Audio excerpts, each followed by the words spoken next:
Hi guys, happy Sunday మీ అందరికీ. So ఇవాళ ఏంటంటే ఇక్కడ చాలా అంటే చాలా పిల్లలు వచ్చినారు.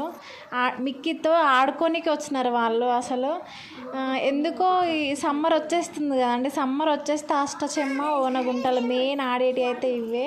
సో మా సైడ్ అయితే మెయిన్ ఓనగుంటలు అష్టచెమ్మ ఆడతారు. మీ సైడ్ ఏమేమి ఆడతారో సమ్మర్లో కామెంట్ చేయండి. ఇంకా పిల్లలకైనా హాలిడేస్ రాలేదు, వాళ్ళ సండే అనేసి నార్మల్గా ఆడుకోనికి వచ్చినారు. ఇంకా ఇవి ఆటలు అనేవి అప్పటి కాలంలో ఇంకెక్కువ ఆడేవాళ్ళు ముసలోళ్ళు, కానీ ఇప్పుడు చాలా అంటే చాలా తక్కువ అయిపోయింది ఆడడము. నేను ఇక్కడ అయితే ఓనగుంటలో బాక్స్ గీస్తున్నా. 7 rows ఉంటాయండి. ఈచ్ బాక్స్లో 7 టామరిన్ సీడ్స్ వేసుకోవాలి. అటు 7 టామరిన్ సీడ్స్, ఇటు 7 టామరిన్ సీడ్స్ వేసుకోవాలండి. మొత్తం 7 rowsలో. ఆ 7 rowsలో అవి మొత్తం ఫుల్ అయినాక ఇక్కడ పిల్లలు ఆడుతున్నారు చూడండి. చలో బాయ్ బాయ్.